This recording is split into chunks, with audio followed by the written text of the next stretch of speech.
Last ভিডিওতে part 1-এ আমি তোমাদেরকে দেখিয়েছিলাম যে শার্টের A to Z কাটিং, আর এই ভিডিওতে আমি তোমাদের সাথে শেয়ার করব সেটারই স্টিচিং। তো চলো ভিডিওটা শুরু করা যাক। প্রথমেই আমাদের কাজ হবে সাইড থেকে বোতামের ঘর আর বোতাম করার জন্য জায়গাটাকে তৈরি করে নিতে হবে। তো তারপরে এইভাবে দু সাইডেই আমি এখানে সেলাই করে নিয়েছি। এখন সেলাই করার পর এখন আমরা শোল্ডারটা বানাবো। তো শোল্ডারের জন্য প্রথমে পেছনের পার্টটা নিতে হবে, আর আমরা দুটো যে পার্ট আলাদা করে কেটে রেখেছিলাম, যেটা তোমাদেরকে আগে ভিডিওর মাধ্যমে দেখিয়েছিলাম, সেটা সেই দুটো পার্ট এই পেছনের দিকের পার্টের সাথে জয়েন করতে হবে। তো দেখো আমি কিভাবে বসিয়েছি। একটা পার্ট নিচের দিকে বসিয়েছি, মাঝখানে দিয়েছি মেন কাপড়টাকে, তার উপরে বসিয়েছি আরেকটা কাপড়, ওই টুকরো কাপড়টা আর কি। তারপরে এইভাবে সোজা করে সেলাই করে দেব। এখন আমি যেটা করছি তোমরা এইভাবে সেলাই করে দেবে। সেলাই করে দেওয়ার পর এভাবে মেলে দেবে কাপড়টা, তাহলে ভাঁজটা ভেতরে পড়ে যাবে আর দুটো সাইড এইদিকে দেখো উপরের দিকে চলে আসবে। এটা সামনের দিকটা হয়ে গেল, ভেতরের ভাঁজের কাপড়টা এখানে আর দেখা যাবে না। এখন কাপড়টাকে সোজাভাবে রেখে আমি আঙুল দিয়ে যেখানে ইশারা করছি সেই জায়গাটায় লম্বা করে একটা সেলাই করতে হবে। এটাকে লাপ্পি সেলাই বলে, আর এটা দিলে কি হয় কাপড়টা সুন্দরভাবে বসে থাকে। তারপর আমরা সামনের দিকের পার্টের সাথে পেছনের দিকের পার্টটা জয়েন করব। আর এই জায়গাটা কিন্তু একটু টাফ, তো তোমরা এই জায়গাটা একটু ভালো করে নজর করবে। প্রথমে আমি দুটো কাপড়েই কিন্তু দেখো উল্টো করে রেখেছিলাম, সামনের দিকের কাপড়টাও পেছনের দিকের কাপড়টাও। তারপরে পিছনের দিকে কিন্তু দুটো পার্ট অলরেডি হয়ে আছে, আর সামনের দিকে তো একটাই।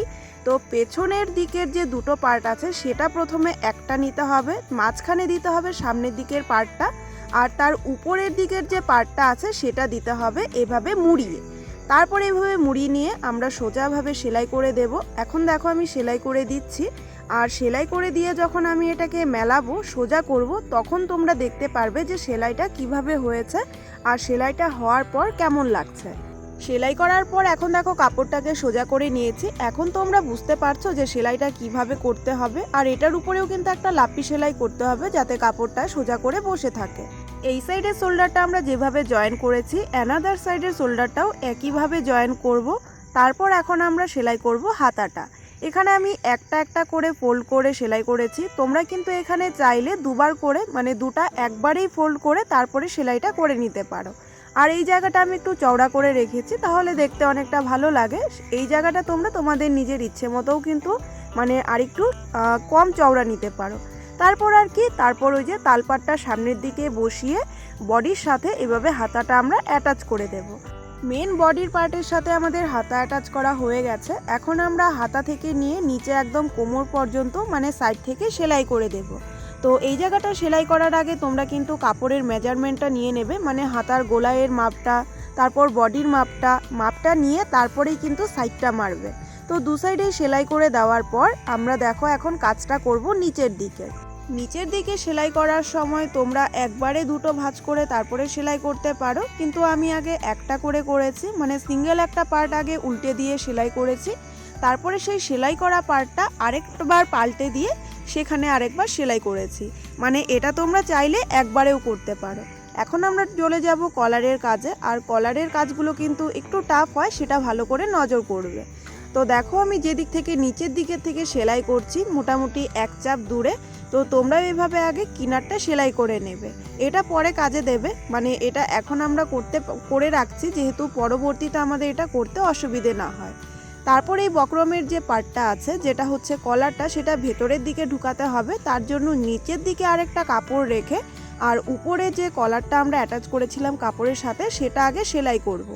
আর সেলাই করার সময় দেখো কর্নারে একদম এসে এখানে একটা সুতো কিন্তু এভাবে ঢুকিয়ে দিতে হবে, একটা সেলাইয়ের ভেতরে, যাতে আমরা কাপড়টা যখন উল্টাবো তখন এই কোনাটাতে সুতাটা ধরে যখন টানবো তখন সুন্দরভাবে কিন্তু কোনাটা বেরিয়ে আসবে। না হলে সেলাইয়ের পরে কিন্তু কোনাটা যদি না বেরোয় তাহলে আমাদের কিছু করার থাকে না হাতে, তখন কিন্তু কোনাটা বসে যেতে পারে। আর এখানে যদি আমরা একটা সুতো ঢুকিয়ে রাখি তাহলে সুতোটা ধরে টান দিলেই কিন্তু কোনাটা বেরিয়ে আসে। তারপরে মোটামুটি এক চাপ মতো কাপড় রেখে এখানে আমি সাইড করে সুন্দর করে কেটে দিয়েছি। এখন দেখো আমরা এই যে উল্টে দিচ্ছি, আর উল্টোনোর সময় ওই যে বলেছিলাম সুতাটা এই যে ধরো টেনে দিলাম ধরে, তারপরে দেখো সুন্দরভাবে কিন্তু কোনাটা বেরিয়ে এলো। তারপরে এক চাপ দূর করে মানে সামনের দিক থেকেই উপর দিক থেকে এভাবে সুন্দর করে সেলাই করে দেব। শুধু নিচের দিকে সেলাইটা কিন্তু কাপড়টা একটু বাড়তি রাখতে হবে, এখানেও কিন্তু তোমরা বক্রমের উপর দিয়ে সেলাইটা করে নেবে। এখন যে কলারের পার্টটা আমি তোমাদেরকে দেখাচ্ছি আর মুখে কথা বলছি, এই জায়গাটা কিন্তু তোমরা চোখে দেখলে অনেকটা আন্দাজ করতে পারবে, মানে আমি মুখে বললেও কিন্তু হয়তো এতটা বুঝতে পারবে না। তো আমি যতটা সম্ভব তোমাদেরকে বলার চেষ্টা করছি, বাদবাকিটা কিন্তু তোমরা এইভাবে ভিডিওটা দেখে আন্দাজ করে নিতে পারো। তো যাই হোক, এখানে এই যে কাপড়টার সাথে মানে উপরের কলারের মধ্যে দুটো পার্ট হয়, তো উপরেরটার সাথে নিচেরটা এইভাবে দেখো আমরা অ্যাটাচ করে নেব। আমি কিন্তু প্রত্যেকটা জায়গায় তোমাদেরকে স্টেপ বাই স্টেপ দেখাচ্ছি, তোমরা কিন্তু দেখলেই আন্দাজ করতে পারবে। তো যাই হোক, কথা বলতে বলতে দেখো আমাদের কলারের জায়গাটা কিন্তু একদম তৈরি হয়ে গেছে। এখন এটা আমরা ওই কাপড়টার সাথে মানে মেন কাপড়টার সাথে জয়েন করব। তো এই জায়গাটায় আমাদের চটকার সাথে মিলিয়ে নিতে হবে, মানে কলারটা বানানোর সময় দেখতে হবে যে মাঝখানটা কোনটা পড়ছে, আর বডির সাথে অ্যাটাচ করার সময় দেখতে হবে মাঝখানটা কোনটা পড়ছে। সেটা ছোট্ট একটা কাট লাগিয়ে রাখবে যাতে কলারটা বসানোর সময় তোমাদের সুবিধে হয়। তো দেখো আমরা এক সাইড থেকে আরেক সাইড পর্যন্ত কলারটা লাগিয়ে দিয়েছি। কলারটা লাগানো হয়ে গেলে এই যে কিনারের যে জায়গাটা যেটা এখন আমি দেখাচ্ছি, সেটাকে আগে ভালো করে কিন্তু মেজারমেন্ট করে সমান করতে হবে। তার জন্য আগে প্রথমে কাপড়টাকে উল্টে নিয়ে যে নিচের দিকের আছে পার্টটা, যেটা হচ্ছে গিয়ে বোতামের পার্ট হতে পারে বা বোতামের ঘরগুলোর পার্ট হতে পারে, সেটা সমান সমান রেখে তোমরা সেলাই করবে। করে যখন কাপড়টা উল্টে দেবে তখন কিন্তু সেটা এমনিতেই সোজা হয়ে যাবে। তারপর এই কলারের চারপাশ জুড়ে একটা চাপ সেলাই দিয়ে দিয়েছি, যেটা করতেই হবে, না করলে কিন্তু কাপড়টা খুলে যাবে। তো যাই হোক, এখানে কিন্তু এক চাপ করে ঘুরিয়ে নিয়ে মানে টোটাল একটা রাউন্ড করে সেলাই করে দিয়েছি, যেটা করলেই বাস কলারের কাজ মানে শার্টের কাজ একদম শেষ। এখন শুধু বাকি থাকে বোতামের ঘরগুলো আর বোতামটা লাগানো। তো বোতামের ঘরগুলো আমি দেখো এখানে তোমাদেরকে সেলাই করে একটু দেখাচ্ছি ডিটেলসে। এখানের ঘরটাও কিন্তু অন্যভাবে করতে হয়, তো এটাও যদি তোমরা এখান থেকে বুঝে নিতে পারো তাহলে তো খুবই ভালো। আর যদি এখান থেকে তোমরা বুঝতে না পারো তাহলে আমাকে বলো, আমি আলাদা আরেকটা ভিডিও করব যেখানে আমি ডিটেলসে আস্তে আস্তে তোমাদেরকে পুরো ব্যাপারটা শেয়ার করব।